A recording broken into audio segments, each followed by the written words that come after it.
Assalamualaikum warahmatullahi wabarakatuh.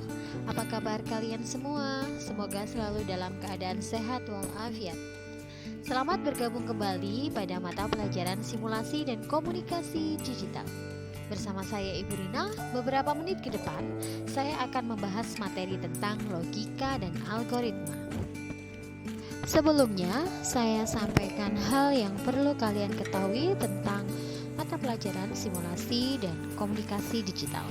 Hampir materi simulasi dan komunikasi digital ini selalu terkait dengan penggunaan program dan aplikasi. Bahkan, pada bagian tertentu penggunaan aplikasi memerlukan jaringan internet. Di tempat belajar yang tidak memenuhi jaringan internet atau jaringannya kurang bagus, mempelajari aplikasi tetap diharapkan dapat terpenuhi dengan mempelajari materi. Akan tetapi pastinya tidak akan maksimal jika tidak langsung disertai upaya untuk mempraktekannya. Contohnya, jika Anda membuat laporan, akan lebih efektif jika menggunakan aplikasi pengolah kata atau Microsoft Word yang akan dibahas tuntas di mata pelajaran simulasi dan komunikasi digital. Begitu juga jika Anda mempelajari tentang kewirausahaan. Penyampaian kompetensi dalam mempromosikan produk bisa maksimal jika Anda bisa mengoperasikan aplikasi pembuat video untuk mempromosikan produk. Kompetensi dasar simulasi dan komunikasi digital yang pertama adalah 3.1 pengetahuan menerapkan logika dan algoritma. 4.1 keterampilan. Jadi nanti diharapkan kalian mempunyai keterampilan untuk menggunakan fungsi-fungsi perintah atau komen. Logika merupakan hasil nalar atau bisa disebut sebagai alat untuk menjaga dari kesesatan bernalar. Manusia adalah makhluk yang paling mulia karena memiliki kelebihan akal pikiran sebagai makhluk yang berpikir. Manusia adalah makhluk yang paling mulia yang memiliki kelebihan akal pikiran. Sebagai makhluk yang berpikir, manusia memiliki dua ciri yang melekat, yaitu rasionalitas dan moralitas. Rasionalitas adalah yang menuntun manusia bertindak dengan pertimbangan logis. Namun dalam berpikir manusia sering dipengaruhi oleh emosi dan subjektivitas, serta hal lain yang menyebabkan manusia tidak berpikir jernih dan berpikir secara logis yang akan mengakibatkan kesimpulan yang salah atau sesat.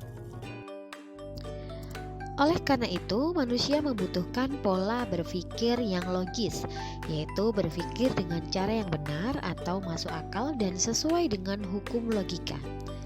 Seseorang dapat mengungkapkan kebenaran berdasarkan penalaran logis dengan disertai bukti-bukti yang ada. Seseorang dapat menilai kebenaran pernyataan untuk akhirnya sampai pada pengambilan keputusan. Salah satu fungsi logika adalah sebagai alat untuk menarik kesimpulan. Kita dapat menggunakan alat ini setelah melakukan penalaran berdasarkan pernyataan-pernyataan benar atau premis yang ada. Penalaran untuk penarikan kesimpulan dibagi menjadi dua jenis, yaitu pola nalar deduktif dan induktif. Pola nalar deduktif yaitu penarikan kesimpulan dari pernyataan benar yang umum ke khusus. Contohnya di sini, pola nalar yang umum. Semua siswa kelas 10 Tata Busana harus masuk classroom dengan kode kelas berikut. Kemudian khususnya, Putri adalah siswa kelas 10 Tata Busana. Jadi di sini kita bisa menarik kesimpulan bahwa Putri harus masuk classroom dengan kode kelas sebagai berikut. Pola nalar induktif adalah penarikan kesimpulan dari pernyataan yang benar khusus ke umum. Contohnya, pola nalar umum, Bagas rajin berlatih keyboarding, dia mampu mengetik cepat menggunakan 10 jari. Pola nalar khususnya, Dania rajin berlatih keyboarding, dia mampu mengetik cepat menggunakan 10 jari. Jadi bisa disimpulkan bahwa siswa yang rajin berlatih keyboarding akan mampu mengetik cepat dengan menggunakan 10 jari. Jadi bisa disimpulkan di sini bahwa logika membuat manusia berpikir dengan benar disertai bukti-bukti yang masuk akal untuk menghasilkan kesimpulan yang benar. Setelah mempelajari logika yang terkait dengan bagaimana manusia berpikir dengan benar, selanjutnya saya akan membahas tentang bagaimana cara penyelesaiannya yang baik, yaitu algoritma. Algoritma adalah serangkaian langkah yang disusun menjadi urutan logis kegiatan untuk mencari tujuan. Contohnya adalah dalam situasi ini. Nurmala adalah seorang siswa SMK kelas 10 Tata Boga. Setiap hari dia pergi ke sekolah setelah melakukan sarapan. Pada suatu hari ketika Nurmala akan sarapan, yang tersedia hanya nasi tanpa sayur dan lauk. Kemudian terfikir olehnya untuk membuat tumis toge tempe dengan langkah-langkah sebagai berikut. Ini adalah langkah-langkah yang terpikir oleh Nurmala. Di sini terlihat cara penyelesaian masalah dengan menggunakan langkah-langkah penyelesaian masalah yang dinamakan algoritma. Algoritma dikomunikasikan dengan berbagai cara, antara lain dengan menggunakan bagan alir atau flowchart, atau menggunakan tingkatan yang lebih tinggi seperti pseudocode atau bahasa pemrograman. Di sini saya akan menggunakan bentuk algoritma yang mudah dibaca, yaitu menggunakan bagan alir atau flowchart.